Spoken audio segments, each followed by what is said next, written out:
Olá, pessoal! Tivemos um probleminha aqui na conexão, mas eu acho que agora será possível voltarmos aqui. Boa noite, retomando a nossa live sobre atividade física e estresse.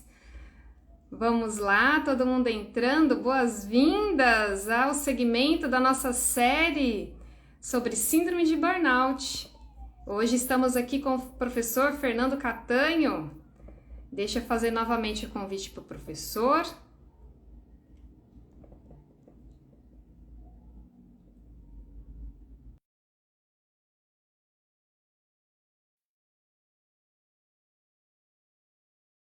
Vamos lá, o professor já vai entrar. Convite feito. E agora, professor, Professora, tudo agora, bem? Será que vai? Estou te ouvindo. Vamos lá, agora vai, né? Vamos lá, professor Fernando Catanho, só a gente retomando que hoje nós estamos Tá. aqui falando de atividade física e estresse. Professor nos deu uma introdução sobre a importância de chamarmos a responsabilidade, né, professor, da prática de Sim, atividade física. sim. Poderia só dar uma retomada rápida, Claro, geral, sobre a fala anterior, para a gente dar essa abertura claro, claro. novamente? Bom, então, boa noite de novo. Que a internet nos possibilite, professora, mas vamos lá. A ideia era falar que estamos vivendo em um país sobrepesado, sedentário e pandemizado. Então não adianta a gente simplesmente colocar a responsabilidade no colo das pessoas e falar, olha, para você deixar de ser sobrepesado e obeso, romper com o sedentarismo e vencer a pandemia, exercite-se. As perguntas são como, quando, quanto, por quê, para quê, com quem. Então é sobre isso que nós vamos falar um pouco aqui, professora. Dosagens, sistematização, periodização, planejamento, organização. Não adianta colocar a responsabilidade no colo das pessoas. Professora, a história nos diz, não está dando tão certo, porque estamos num país com esses caracteres tão ruins em termos de saúde pública.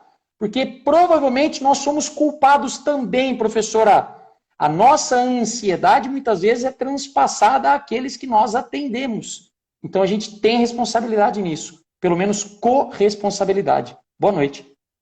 Sem dúvida nenhuma, e com essa fala maravilhosa do professor, já nos chamando, né, para essa responsabilidade de cada um de nós cuidarmos da nossa saúde e termos essa responsabilidade de nos exercitarmos de alguma forma. O sedentarismo está aí, né, faz parte da nossa sociedade, no Brasil, no mundo, índices cada vez maiores de sedentarismo. A gente viu um aumento substancial, né, professor, nesse período de pandemia, as pessoas Sim. isoladas em casa, com um nível de estresse absurdo, com uma alteração de rotina também enorme e cada vez mais sedentárias e reconhecidamente pela literatura e por vários pesquisadores no mundo todo o sedentarismo como um dos principais gatilhos que a gente tem para muitas e muitas doenças crônicas não transmissíveis, que incluem, por exemplo, a hiperativação do eixo hipotálamo e hipófise adrenal envolvida no estresse, né, professor?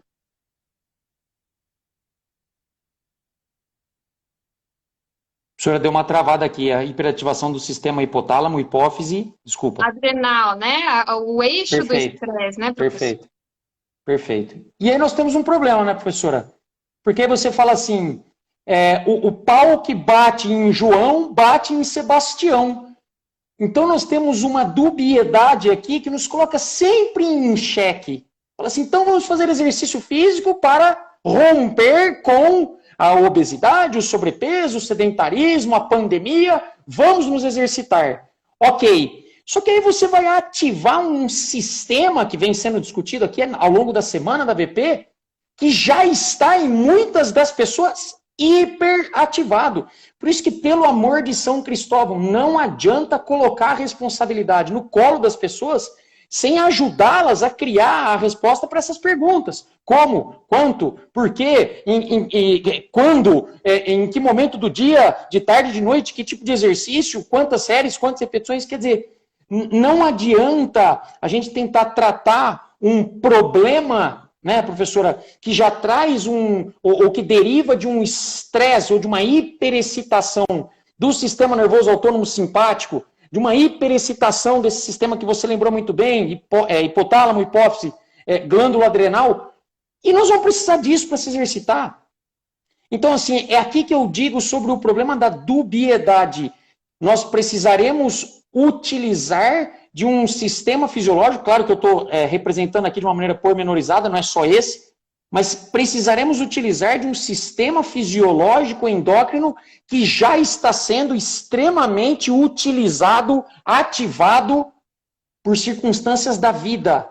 O emprego, o presidente, o time de futebol, o problema com os filhos, a falta de oportunidades, a violência, a obesidade. Então, assim, nós temos um enorme problema de saúde pública a resolver, professora, e a pandemia ela só acelerou esse quadro.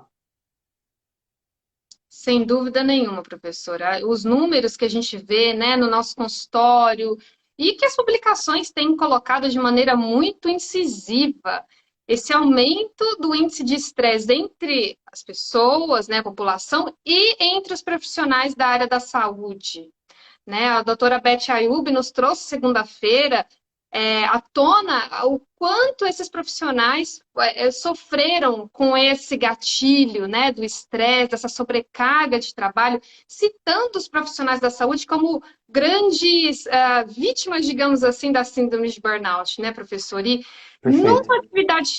numa atividade de trabalho, numa rotina de trabalho tão intensa como esses profissionais viveram e ainda vivem, e nós também, vem muito à tona isso, né, professor? Não tenho tempo. Como que eu vou organizar isso na minha rotina? Né? Como que eu vou organizar, me movimentar na minha rotina? Eu acho que isso tem que ser trazido dentro desse aspecto que você muito bem colocou, periodizar. Quando, quanto, como, né, professor? Isso vai ser fundamental.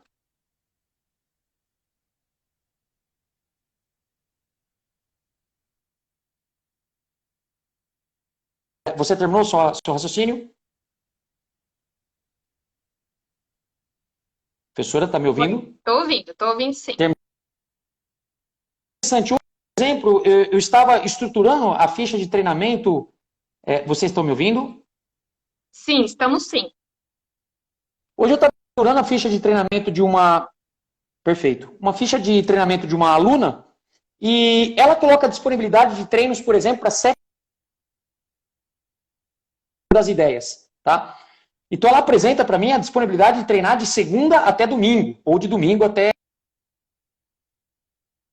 de uma condição onde trabalha loucamente, casada, tem grandes desafios profissionais. Então é óbvio, e aí o que eu quero deixar claro, uma bandeira, um hashtag, um take home, defender que as pessoas que estão nessa condição de burnout, de estresse, elas devem sim se exercitar. Sim, entender o contrário aqui, né, professora? A gente pode acreditar na teoria dos opioides endógenos, a gente dopamina, a gente pode acreditar na teoria da norepinefrina, tem várias teorias que podem nos ajudar a trazer um alento para essas pessoas. Só que não adianta eu acreditar nesse lado e esquecer do outro lado. Uma pessoa que parte de uma vida sedentária, que tem um nível de estresse de trabalho gigantesco e familiar também, e partir para que ela treine 7 dias por semana. Por mais que ela disponibilize isso, eu não preciso usar os 7 dias na semana. De novo, porque o mesmo eixo que patrocina o burnout é um dos eixos que patrocina a vida fitness and wellness dela. Então não adianta a gente querer ficar se matando de embutir sistemática de treino todo santo dia, porque ela disponibilizou todos os dias. E é muito engraçado isso, Neiva, só para fechar o raciocínio, que às vezes você passa a ficha de treinamento para o aluno e fala, poxa, mas eu só vou treinar 3 vezes por semana nessa semana? Eu só vou treinar 4 vezes nessa semana? Mas eu posso treinar todo dia. Poder não significa executar, amiga, sua louca. Então, por favor, a gente tem que começar a compreender cada vez mais de que se o sistema de estresse patrocina ambas as situações, module aquela que está ao seu alcance. Exercício físico. E professor, né, trazendo para a gente, então, o exercício físico na modulação do eixo, a importância da gente pensar nesses mecanismos, né, como você colocou, nessa dualidade que a gente tem na atividade física na modulação do eixo. Explica um pouco para a gente dessa dualidade, trazendo à tona essa importância do planejamento, da periodização do exercício e da dosificação também, como você muito bem colocou, né?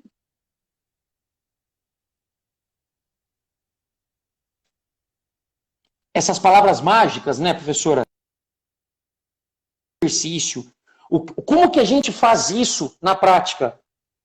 Tá me ouvindo, professora? Tudo bem? Eu vou perguntar Então, antes. sim, Porque... eu acho que nessa nossa troca é Então, que assim, às vezes existem no está mínimo travando um 3. pouco, mas depois ela vai, ela segue. Tá. Existem no mínimo três variáveis que a gente consegue imaginar que esteja sendo feito, se é balé, se é crossfit, se é futebol, se é vôlei, se é academia com qualidade de vida. É o tal do volume, é a tal da intensidade e é a tal da densidade, a relação de estímulo e pausa. Mas eu quero me ater principalmente a esses dois primeiros, clássicos. O volume de treinamento, a quantidade de treino, professora.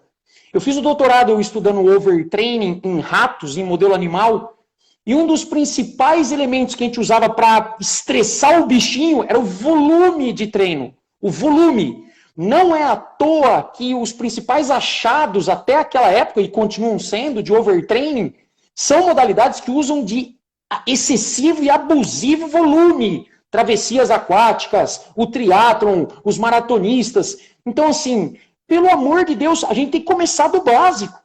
E eu acabei de dar um exemplo sobre controle de volume. Se você pode treinar 7 vezes por semana, você vai treinar 6, 5, 4, 3, e a gente pode ir ondulando isso. Isso é um controle de volume. Volume remete à quantidade. Gente, pelo amor de Deus, a secreção de cortisol, e eu poderia discutir outros aqui, ela é também volume dependente. Então, se eu exagero no volume de trabalho a ser assumido, eu posso exagerar na ativação de uma via que já está sendo extremamente ativada.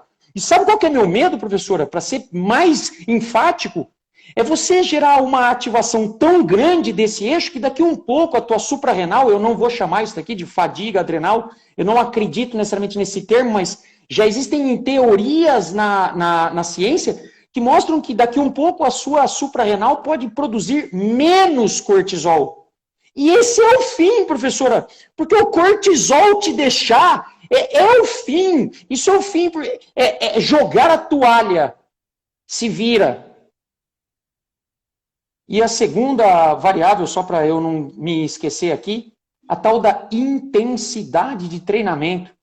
Filho de Deus, a quantidade de peso que você usa na tua rotina de treinamento de musculação, a velocidade que você corre, a velocidade que você nada, a velocidade que você pedala, a velocidade da execução dos seus movimentos. É claro que existem momentos que você está brilhando. É claro que existem momentos que você é o cara. É claro que existem momentos que a tua vida fitness é agro.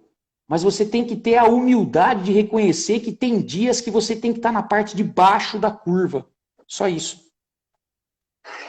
Exatamente, professor. E é esse conceito de ter, né, a dosificação, toda essa periodização, todo esse planejamento vai nos ajudar a, de fato, modular de forma saudável esse eixo do estresse. Né? Porque nessas respostas adaptativas ao treino, né, professor? Essas respostas vão nos ajudar nessa modulação, não é isso? Também. É exatamente a modulação dessas variáveis que vão fazer com que a gente, claro, use do eixo, conversando com a hipófise está conversando com a sua suprarrenal, isso vai acontecer, só que a ideia é você ondular agressão e de recuo na agressão, principalmente do volume e da intensidade, exatamente para que você não sobreuse. De novo, né, professor? Acho que você tem batido o martelo ao longo dessa semana. De novo, um dos patrocinadores da condição é o sobreuso. Então não adianta eu chegar aqui e querer incrementar mais uma via que já está patrocinando uma completamente desequilibrada.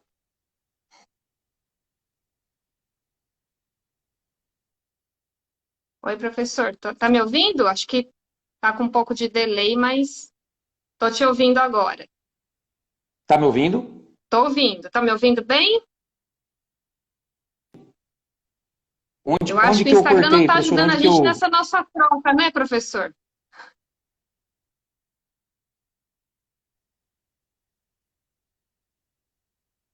Tá Oi, travando de professor, novo. tá me ouvindo? Agora eu Então, estou te ouvindo. aí eu acho que é nessa troca que o Instagram tá travando a gente, né?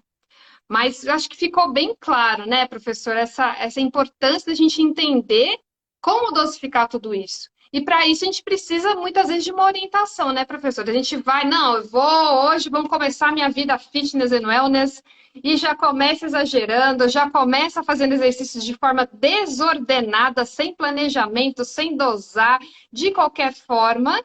E aí, como fica nosso eixo? Como fica a nossa glândula adrenal, né, professor? Acho que o acompanhamento de um profissional da área é fundamental, né? Essa aliança Perfeito. entre multiprofissional é fundamental. Entre o médico que vai fazer o diagnóstico, vai fazer todo o direcionamento, entre o nutricionista que vai atuar, como a Luana colocou ontem para a gente, fitoterapia, nutrição, e o educador físico, né, professor? Como você está deixando claríssimo aqui o papel, né, para nos orientar adequadamente, de acordo com o sinal e sintoma desse paciente, com o histórico dele de atividade física, como que está esse condicionamento físico para poder direcionar e dosar de maneira adequada essa atividade, seja ela aeróbia ou anaeróbia, né, professor?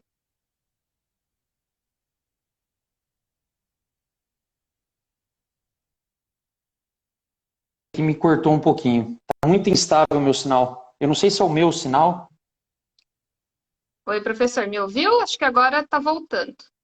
Cortou o final.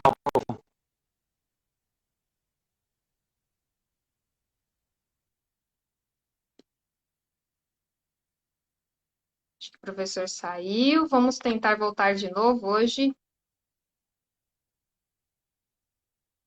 Hoje o sinal aqui não está muito legal do Instagram, mas vamos tentar novamente. Vou chamar aqui de novo o professor.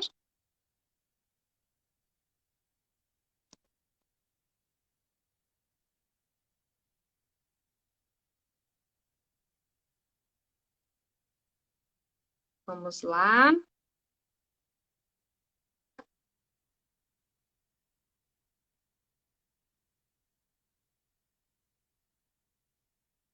O professor já está voltando.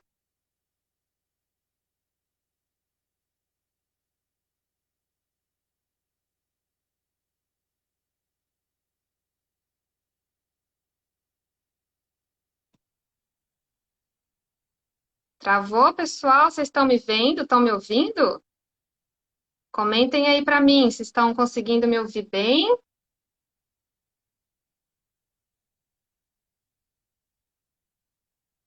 professor já já volta. Olá, estão me ouvindo?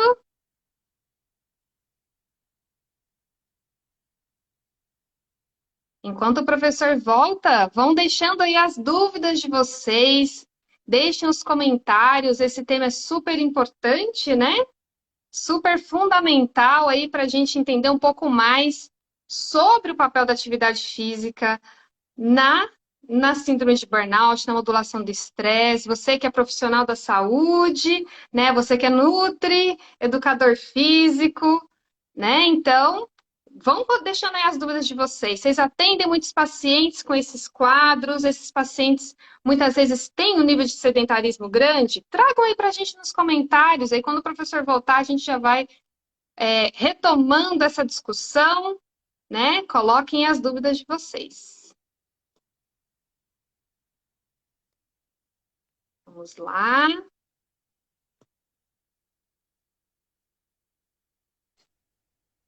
Oi, professor. Ai, meu Jesus amado. Oi. Olha, essa live está sendo oferecida. o eixo hipotálamo hipófise adrenal. Tô achando que a live tá com burnout, viu, professora? Mas vamos lá. Burnout, professor. Mas vamos lá, vai dar Vamos certo, vai lá. dar certo. Eu pedi para o pessoal ir deixando as dúvidas, professor, para a Tudo bem. gente, né? Acho que Tá é um bom. tema de muita relevância e que traz muitas dúvidas, né? A gente, nós, como nutris, como educadores físicos, muitos profissionais aqui nos acompanhando, né? Então, deixem Sim. as dúvidas de vocês, vamos aproveitar a presença do professor que é expert no assunto. Né? E nós estávamos falando justamente, professor, da importância dessa equipe multiprofissional no Perfeito. tratamento de um paciente que apresente burnout. Né? Seja ele praticante de atividade física ou não, todos nós estamos sujeitos a essa condição. Então, quando a gente pensa numa atividade física anaeróbia, aeróbia, em todas as respostas adaptativas que esses dois tipos podem nos trazer aí de modulação desse eixo, como que a gente pode pensar nessas respostas adaptativas, professor, pensando no acompanhamento por um profissional, para que esse paciente, de fato, tenha essa dose de atividade física, considerando, claro, todo o histórico, os sinais e sintomas, mas também a condição que ele pode estar atualmente, né? No caso da síndrome de burnout. Perfeito. Acho que duas coisas são muito contundentes a todos que estão aqui. Primeiro, é importante fazer atividade física regular e sistematizada, independentemente do que esteja sendo feito, por uma questão de aumento do número de receptores a esses hormônios de característica estressora. Cortisol, catecolaminas, o próprio GH durante o exercício físico, glucagon, os hormônios da tireoide e tantos outros que têm característica estressora. Então, eu aumento a sensibilidade à ação desses hormônios através da própria atividade física, para aumentar a expressão gênica e a tradução dessas proteínas no nosso corpo como um todo. Isso já ajuda bastante a gente não precisar produzir e secretar uma quantidade tão grande de hormônios de característica estressora, conforme eu vou repetindo isso ao longo do tempo. Esse é o primeiro ponto, né, Ivo? O segundo é que o exercício físico vai criando no lado de lá, no lado do anti-estresse, o que a gente já discutiu um pouquinho agora há pouco, né? Deu uma rabiscadinha. Vamos falar um pouquinho sobre opioides endógenos, vamos falar um pouquinho sobre o sistema das endorfinas, dinorfinas, encefalinas. Travou?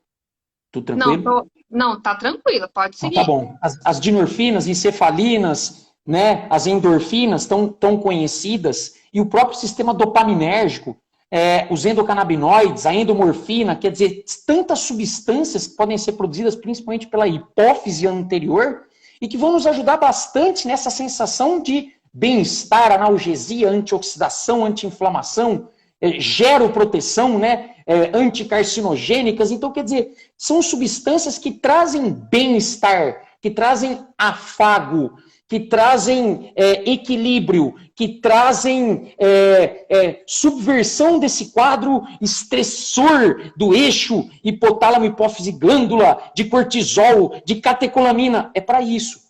Então, eu diria, Neiva, que do ponto de vista crônico, é fundamental que essa condição do burnout esteja ladeada pelo treinamento físico regular e sistematizado, para que, no mínimo, a gente aumente a sensibilidade aos hormônios estressores.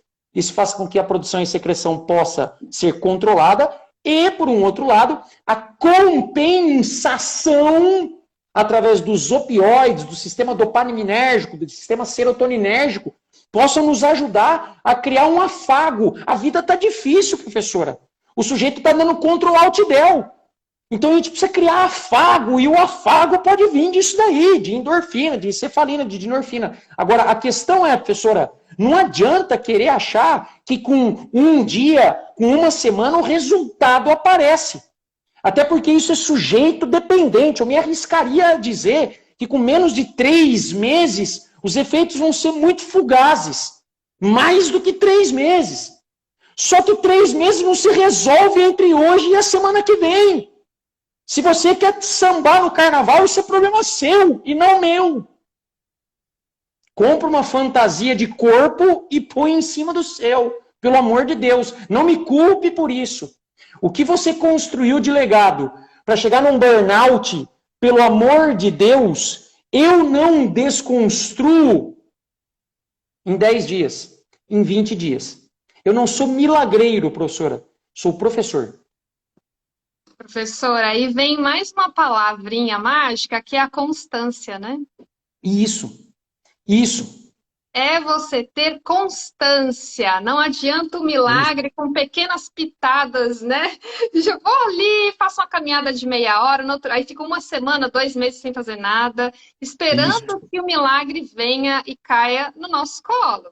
A gente sabe isso. que, se tratando de sistema fisiológico, não é assim que acontece. Olha a imensidão de neurotransmissores, de hormônios que o professor citou aqui. Não é só cortisol, é tudo que está no entorno desse eixo, né, professor? E a Isso, gente pode até isso. chamar atenção para outros sistemas, o quanto o sistema gastrointestinal também tem influência direta, conexão eixo cérebro-intestino, e o quanto a atividade física constante, né, pode também causar boas alterações no intestino, por exemplo, e a gente ter mais uma via de modulação desse eixo, né? Perfeito. Professora, não tem fala mais lógica, eu acho, para essa nossa conversa aqui, do que Hipócrates, citado por Paracelso, trouxe. A diferença entre remediar e envenenar é dose. Por isso que a palavra de ordem aqui, a nossa espinha dorsal, é dose. Pelo amor de Deus, eu fico fazendo postagens aqui no Instagram para ficar falando sobre periodização, organização, sistematização, programação, planejamento, chama do nome que você quiser. Isso é uma bestialidade, tem que ficar discutindo se chama de X ou de Y, me perdoem, né? Essa é a minha opinião. De toda forma, essa discussão não é para isso. Pelo amor de Deus, a gente tem que criar um sistema, uma organização, porque, de novo, a gente pode efetivamente, através do próprio exercício físico, terminar de afundar o sujeito. E não é a nossa intenção. Olha que coisa interessante, né, professora? Você vai usar o veneno da cobra para poder salvar o sujeito. Então, não adianta você usar a dose que você quiser. Não tem como. Então é por isso que a gente tem que pensar no mínimo em volume e intensidade. Eu pediria o carinho e o cuidado para essas pessoas que estão já acometidas pela síndrome de burnout, já diagnosticadas, que o profissional da educação física, e aqui quem nos ouve, que tenha muito cuidado, mas muito carinho com o volume de treinamento. Número de séries, número de repetições, número de dias na semana que treina, a distância que percorre, o tempo total da sessão de treino, tudo que referir, quantidade. Controle com muito carinho isso, pelo amor de Deus. O eixo de estresse é extremamente responsivo a isso. Assim como o eixo de estresse também é extremamente responsivo à intensidade. Por isso que eu faço aqui um apelo, pelo amor de Deus, que faça uma gradação muito paulatina dessas duas variáveis que são importantíssimas na sistemática de quem treina, volume e intensidade.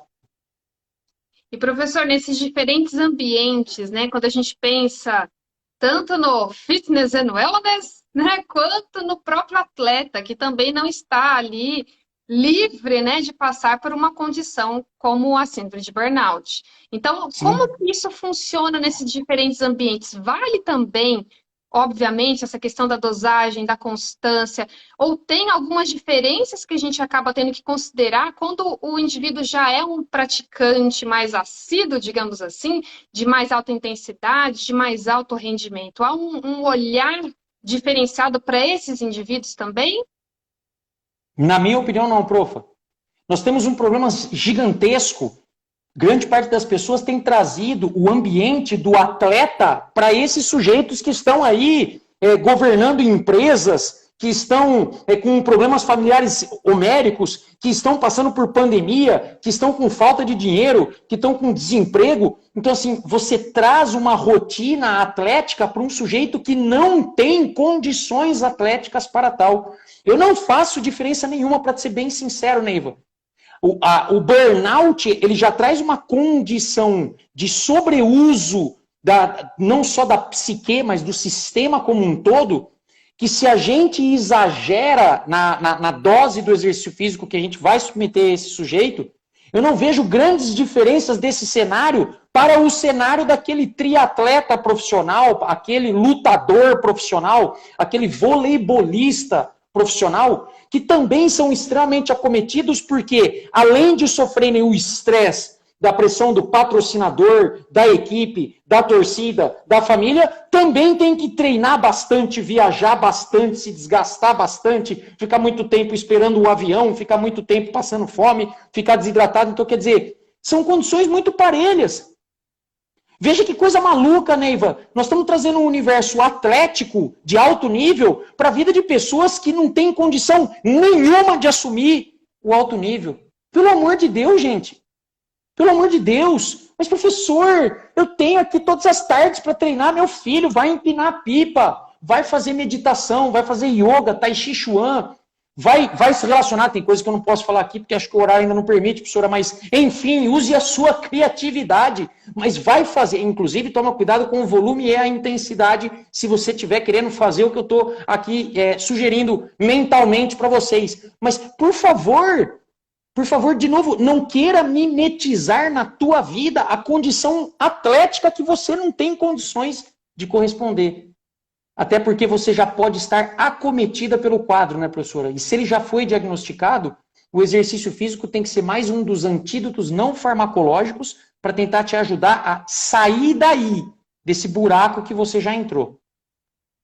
Exatamente. Eu acho que aí outra palavra de ordem, né, professor? Individualidade. A individualidade Isso. bioquímica que a nutrição funcional tão bem coloca para a gente nos seus pilares, né?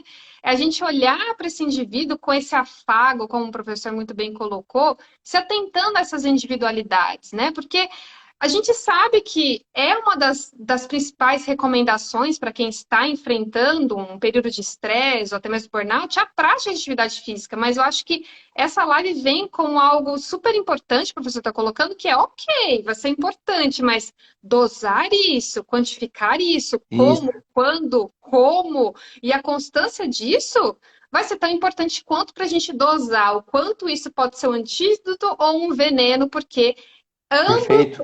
em ambos os ambientes, a gente vai ter a modulação, a ativação do eixo da espinha dorsal aí, da síndrome de burnout, que é o eixo HPA.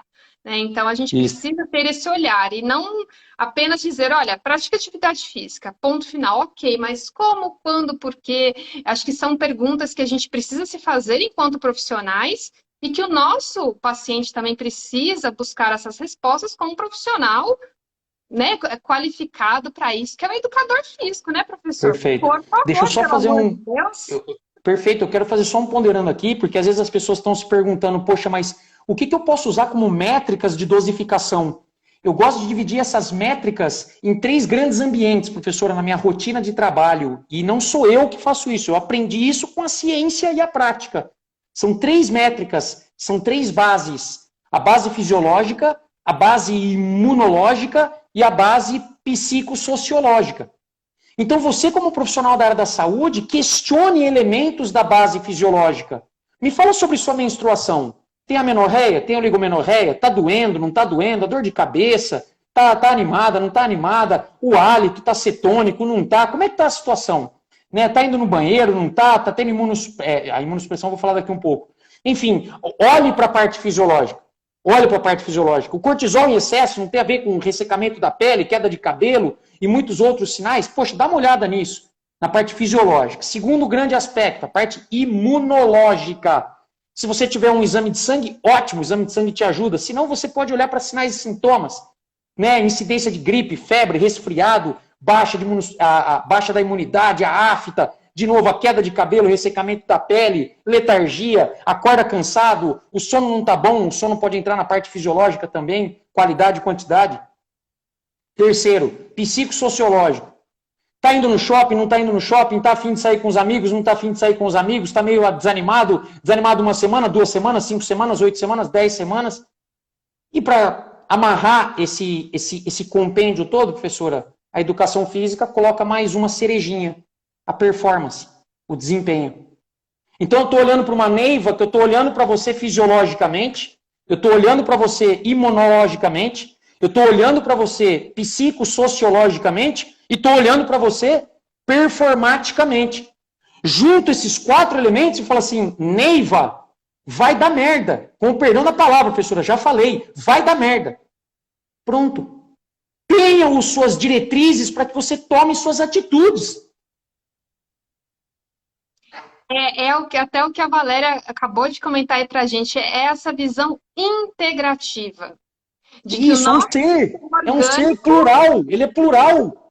se Isso, interage, né, professor? isso. E aí a gente precisa, enquanto profissional, saber olhar de forma minuciosa aos sinais e sintomas que aquele organismo daquele paciente nos traz. né? O Perfeito. sono, como você comentou, professor, a alimentação, há deficiências nutricionais que podem, inclusive, impactar nos resultados, nas respostas adaptativas desse treino. A quantidade de energia que esse indivíduo vai ter, ele está com o seu status nutricional adequado para lidar com essa carga de estresse, modular o seu eixo e também lidar melhor com a prática da atividade física. Então, avaliar, né, enquanto profissionais, numa equipe multiprofissional, todos esses sinais e sintomas para que a gente traga o melhor resultado para aquele paciente, né, para que ele Perfeito. tenha esse quadro de fato modulado e não piorado por uma dose equivocada, né, professor? Perfeito, perfeito. E outra coisa, né, professor? As pessoas são adultas, votam e tem até marquinha no braço por conta da vacina que já tomaram quando crianças. Então, assim, pelo amor de Deus, a gente não vai proibir. Tem gente que fala assim, professor, mas você proíbe o exercício para essas pessoas que estão com um quadro não tão salutar, não tão rígido? Eu não proíbo nada. Agora, a minha obrigação enquanto profissional da área da saúde é informar.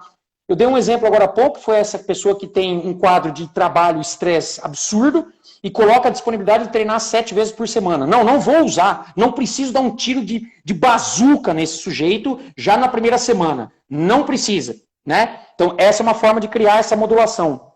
Uma outra, aconteceu hoje também, graças ao bom Senhor Jesus Cristo, isso é energia, professora. É a sua energia trazendo esse tipo de informação. Eu recebo um exame de uma aluna que fala assim, ó, meu cortisol tá assim. Cortisol bem elevado, batendo lá no teto.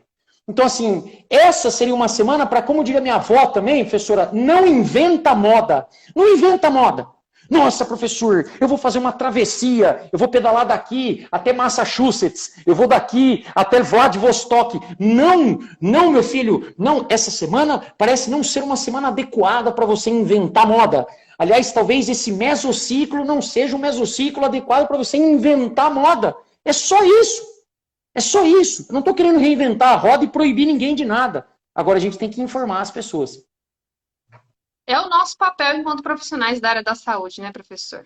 Exatamente. Orientar e, inclusive, orientá-los aí para os profissionais que vão ter esse olhar, como o educador físico precisa ter, como o nutricionista precisa ter, como o médico precisa ter. E esse olhar se integrar entre esses profissionais, né, professor? Porque a gente precisa olhar sinais e sintomas, a gente precisa olhar esses exames bioquímicos, né? E além do cortisol, professor, quais os outros exames que o educador físico precisa se atentar quando chega um cliente, um paciente na sua academia, no seu consultório, enfim, que precisa ser atentado para falar, olha, talvez esse momento a gente vai ter que começar de uma determinada forma, ou teremos que dar um início de uma outra maneira. Tem algum outro exame, professor, que é importante para o profissional educador físico de avaliação? Tá, então acho que eu acabei respondendo essa pergunta, me perdoe um pouco antes, mas a gente reforça, não tem problema nenhum. Eu ainda encampo essa sua pergunta em 4 bases. Eu não respondo que existe, porque senão a gente fica ao risco, né, Neiva, de achar aqui que existe um marcador universal do burnout, do estresse excessivo. Quem dera eu ter a ferramenta que diz o quanto que você tem que controlar do exercício, ou que se você usar tal marcador, você vai conseguir ter o elixir da juventude nas suas mãos, ou a morte anunciada. Não. Agora, vamos analisar o contexto. De novo, analise contexto fisiológico, imunológico, psicossociológico e de desempenho.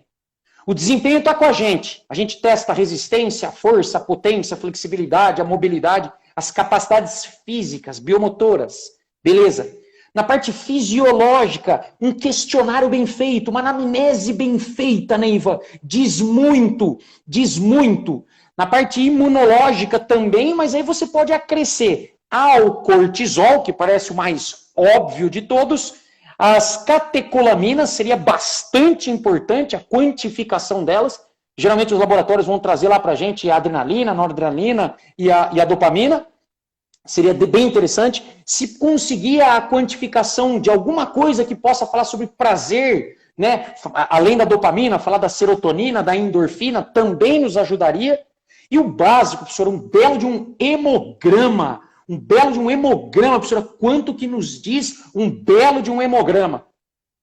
Saiu dessa parte imunológica, a gente vai para a parte psicossociológica, um questionário de sinais e sintomas psicossociológicos.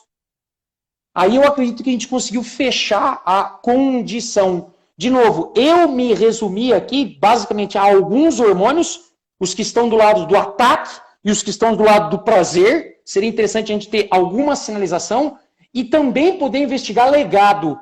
O legado do burnout, professora, pode estar muito atrelado à oxidação excessiva e à inflamação excessiva. Então, parâmetros que possam indicar oxidação, um 8-HDG, um TBARS, qualquer coisa que possa indicar oxidação e que possa indicar inflamação, uma citocina pró-inflamatória, uma proteína de fase aguda, PCR, amiloide sérica, tantas outras, perfeitamente. Agora, uma coisa que eu pediria uma atenção também especial, e eu estou me fazendo recordar aqui, professora, o eixo do estresse inibe em absurdo o eixo das gônadas. Então, por favor, dê uma olhada com muito carinho no eixo gonadal. Bastante. E aí é óbvio, se estresse pode gerar mais estresse, não deixa de acompanhar o efeito que essa hipófise hiperacelerada está gerando na sua tireoide. Não, sem dúvida nenhuma. E essa associação, né, professor, desses marcadores, digamos assim, alguns deles que você muito bem colocou, com esse quadro clínico, né? A gente tem que associar essa anamnese muito bem Isso, feita, esses isso, sinais e sintomas, assim, esse isso, questionário precisa ser extremamente explorado pelo profissional que está aplicando, isso. porque nessas nuances da fala do paciente, a gente também vai ter ali um quadro clínico que já nos traz muita coisa, né? O doutor Alexandre também está aqui Isso. com a gente, falando, né, do SDHEA, que também é um bom marcador para a gente avaliar Isso. essa intensidade do estresse, né, e que o quadro Perfeito. clínico é muito importante, né? O doutor Alexandre está aqui, né, médico também, para nos ajudar a endossar tudo isso, né, professor, dessa Sim, importância sim. de uma adequada avaliação e de uma anamnese muito bem elaborada, muito bem conduzida ali, de frente a frente com o nosso paciente, né? Eu só quero fazer mais uma ponderação. Obrigado ao doutor Alexandre que falou isso. Tem a ver com o eixo gonadal, né? Não deixa de ter a ver com o eixo gonadal, apesar de grande parte também ser produzida pela suprarrenal. Mas muitas vezes a gente pega também os exames hormonais, e é por isso que eu acho que a gente tem que fugir só daí, né, Neiva? E colegas, porque os exames hormonais às vezes nos deixam com cara de ué. Você fica com cara de ué, porque você olha querendo acreditar que o sujeito vai estar todo descompensado. Gente, isso daí é o show da Xuxa. Que o sujeito vai estar completamente descompensado com um cortisol de 418 e uma testosterona de 2. Não é necessariamente isso que acontece. Por isso que o compêndio avaliativo é extremamente rico. Nós estamos falando de uma pizza. A parte endócrina é um pedaço dessa pizza. Sem dúvida nenhuma, professor. E aí, até puxando uma pergunta também que a Valéria nos colocou aqui, o horário da atividade física, que esse indivíduo vai fazer de manhã, tarde, noite, enfim, isso pode influenciar nesses níveis de cortisol, nessa ativação do eixo? Tá. Professora, o sujeito que está acometido pelo burnout ou quer se prevenir, precisa se exercitar. Eu sou muito raso na minha observação com relação a essa questão de cronorritmo, cronobiologia, né? Aquilo que você mais repete é o que mais te habitua. Então, assim, obviamente, se você vai treinar 5 vezes por semana, preferencialmente pela manhã, os maiores efeitos adaptativos virão pela manhã. E assim pela tarde e assim pela noite. Eu só gosto de tentar evitar um problema ou uma tragédia já anunciada. Só nesses casos. Então o sujeito vira para mim e fala, Fernando, se eu pensar em supino das 18 horas para frente, eu não consigo dormir. Pronto, está estabelecido. Fica tranquilo. Agora, se isso não foi colocado como máxima, se só tiver o período da noite como opção, certamente usarei o período noturno. E é dose e resposta, professora. Vou aplicando doses de volume, doses de intensidade, doses de densidade e vendo o reflexo disso. Mais uma vez, né, professor? Individualidade, é olhar para o paciente como um ser único ali, com a sua rotina, com as suas possibilidades, porque existe, acho que, uma linha tênue entre o que é ideal e entre o que é real para aquele indivíduo. E a gente precisa trazer toda essa teoria, toda essa bioquímica, todos esses conhecimentos da fisiologia para a realidade desse paciente. Porque se ele não vai aderir, como que a gente vai observar os resultados, né? Sim, é a mesma coisa que eu te perguntar assim, professora, simples, direto, objetivo. Eu posso tomar café? Eu estou sentado na sua frente, no seu consultório, eu te pergunto, eu posso tomar café depois das 6 da tarde? Como que está Percebe? seu sono? Como que estão os seus sinais de sintomas? É, Como que é a tua exato, rotina? exato. Né? Como, Agora, como que tudo isso está? E olhando para o lado bioquímico, né? Quando a gente pensa no que isso pode impactar nessa ingestão de café nesse horário pode impactar bioquimicamente, isso também acaba pesando. Então, claro, é claro. claro, né, nessa balança bioquímica e fisiológica, trazendo o que é possível para esse paciente, né? E o mais Exato, seguro, o mais adequado para o resultado que a gente precisa que ele tenha. exato. Aí o sujeito, pelo menos, desculpa, pelo menos não. Por exemplo, o sujeito não tem essa noção, começa a fazer atividade física 19, 20, 21 horas, essa hipertermia gerada pelo exercício físico, essa ativação do sistema nervoso autônomo simpático gerada pelo exercício físico, produção de espécie reativa, inflamação aguda, isso traz uma alteração na qualidade do sono do sujeito. Ora bolas, é só fugir desse horário. Ah, eu não consigo fugir desse horário. Então troca as estratégias que você está usando em termos de volume, intensidade, escolha de exercícios. E se você perceber que continua atrapalhando, meu filho, então você foge daí. Porque talvez você esteja diante de uma situação onde o sujeito é extremamente sensível a essa condição. Só que eu pediria ainda a paciência de que você pudesse insistir, no mínimo, pelo mês. No mínimo 4 semanas, tentando insistir um pouquinho para ver se esse cronorritmo pode levemente se alterar. Se isso não se alterar depois de um mês, a tendência é que dificilmente se alterará. E pensar nisso, né, professor, nessas recomendações mínimas, se é que podemos dizer assim, recomendações básicas, gerais, pensando na prevenção, porque eu acho que a gente fala muito do paciente que já está na síndrome, mas a gente também tem que pensar pelo lado preventivo, né? E essa Sim, constância, essa dose também vai ser muito importante quando a gente pensa em prevenção, né, professor? sem sombra de dúvida. A vantagem da prevenção é que o quadro não está instalado, né? Essa é uma vantagem enorme. O desafio é, você pode ser o causador. Então, assim, eu volto a insistir, na época do doutorado, estudando essa condição do overtraining em ratos, o rato overtreinado, o que ele pode fazer, à época, eu me lembro, Neiva, perfeitamente, ele morde você ou ele morre. Né? E ao longo desses praticamente 19 anos formado, quase 20 anos de formação, eu tive a oportunidade de acompanhar uma única atleta que definitivamente estava em overtraining. Era uma ciclista, isso aconteceu em 2005. Né? Eu nunca mais gostaria de ver alguma coisa parecida com isso. Então, era uma pessoa anêmica, depressiva, com pânico, uma ferritina explodindo, uma PCR explodindo, completamente amenorreica, 4 meses sem menstruar, uma dor de cabeça que acompanhava ela todo santo dia. Então, assim, e além, obviamente, de uma queda de performance absurda. O desenrolar desse quadro demorou mais do que 6 meses para ela poder ter coragem de novo de sentar no selim, no banco da bicicleta e voltar a pedalar. Então, assim, é muito mais fácil trabalhar com a prevenção. Só que se a gente escorregar na caneta, professora, a gente pode, inclusive, induzir o sujeito a chegar nessa condição. Mas, obviamente, a mesma conduta que o cuidado sugerido para quem já está na condição é a mesma para quem não ainda está na condição. Controle absurdamente restrito e atento de volume e intensidade do treinamento e segmento das variáveis fisiológicas, psicossociológicas, imunológicas e de performance ao longo do tempo. E, professor, eu acho que para a gente também já ir para o nosso take-home message, eu acho que essas recomendações, essa linha de raciocínio, deve se estender também ao ambiente ao qual esse indivíduo está inserido.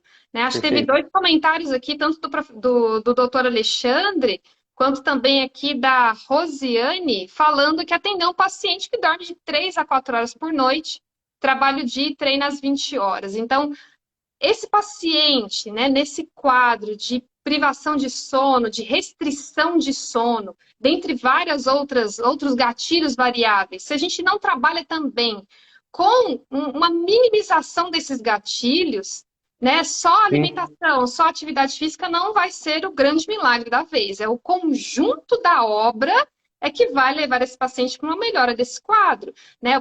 O doutor Alexandre comentou, às vezes, que esse paciente precisa de férias. É se afastar, muitas vezes, daquilo que está causando o burnout, daquilo que está sendo o principal gatilho dessa sobrecarga do sistema, né, professor? É olhar para o paciente no seu todo, bioquimicamente, fisiologicamente e na sua interação com o meio ambiente, porque somos seres que interagimos uns com os outros e com o meio ambiente também, né?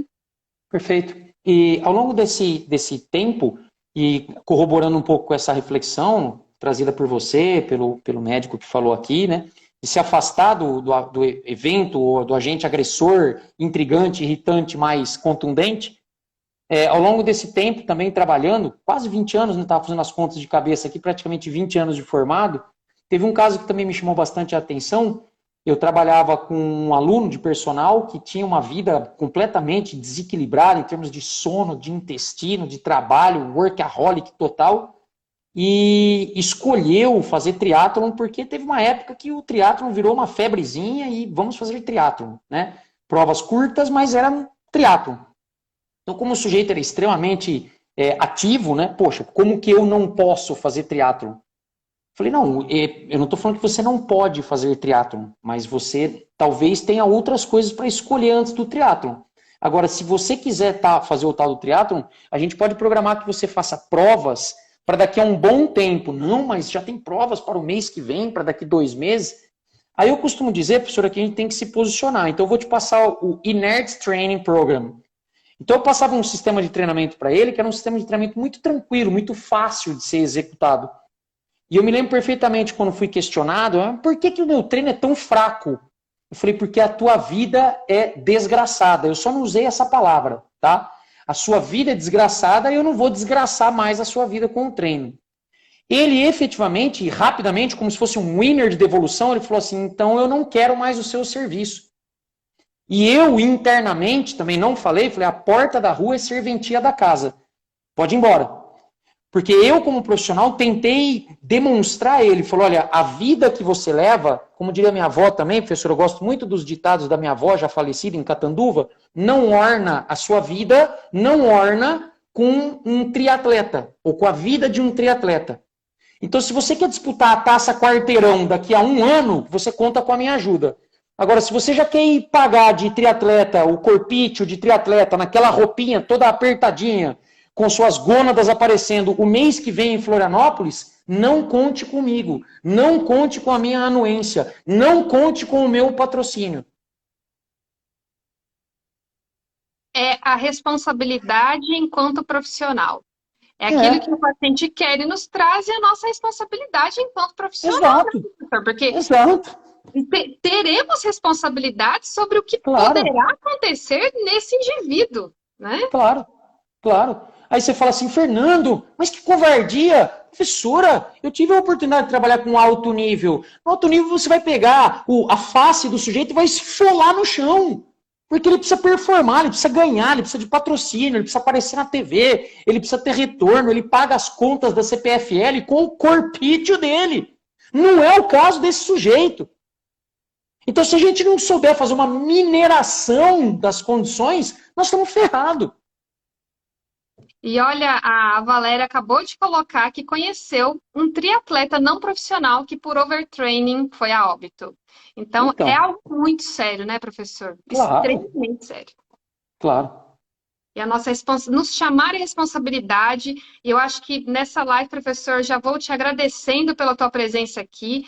Você colocou, assim, muitas ponderações fundamentais para todos nós profissionais aqui, nos chamando à responsabilidade e nos chamando por meio de muitas provocações muito bem colocadas ao nosso papel enquanto profissional da área da saúde, né, de saber orientar esse paciente da melhor maneira possível, né, que está nessa síndrome de burnout ou que pensando também na prevenção, no tratamento e na prevenção, né? Não é apenas olhar para uma recomendação geral e vamos aplicar nesse paciente, ponto final. Não, vamos olhar para o todo, né? Eu acho que é sair um pouco também, né, professor, de olhar para aquele paciente que está na tua frente como, nossa, ele é ali um cortisol ambulante, né? É um Sim, estresse. sim. Não, ele não é uma condição, ele não é um hormônio, é um ser humano com as suas complexidades, com seus sistemas todos integrados e dentro, né, que convive no ambiente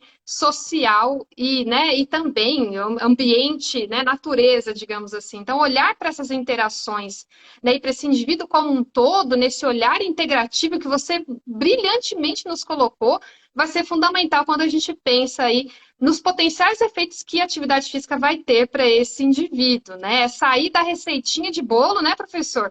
Tanto na Sim, nutrição quanto em qualquer outra área, e partir para o raciocínio, né? De olhar para esse indivíduo de uma maneira ampla, integrativa, né? Para que ele possa, de perfeito. fato, ter aí uma melhora potencial desse quadro. Professor, muito obrigada pela tua presença, né? Imagina. Fique aí à vontade para dar o take home message, as palavras finais dessa vida longa discussão. Agradeço em meu nome, em nome do AVP, a tua participação brilhante aqui, a todo mundo que esteve nos acompanhando aqui, apesar de algumas intercorrências, mas deu tudo certo no final. Professor, muito, muito obrigada. Eu que agradeço, Neiva. Eu acho que a grande diferença que a gente gostaria de deixar aqui, né, a gente tinha até conversado um pouco sobre isso antes, o sujeito que já apresenta a condição de burnout, ou muito próximo disso, né, o sujeito que já está dentro da condição, acho que a nossa maior preocupação é ser mais ortodoxo, né, ser muito, um sujeito muito mais preservacionista. Né, então, do ponto de vista da atividade física, fazer a progressão dessas variáveis de treinamento de uma maneira muito mais ortodoxa, muito mais paulatina, muito mais vagarosa, muito mais vagarosa. O exercício físico precisa estar presente, ponto. Ah, mas ele está 1 mês, 2 meses, 3 meses, 4 meses fazendo praticamente a mesma coisa. O que importa é instituir a regularidade, a frequência, a habituação, sensibilidade de hormônios e efeito opiáceo e talvez dopaminérgico, serotoninérgico. Ponto.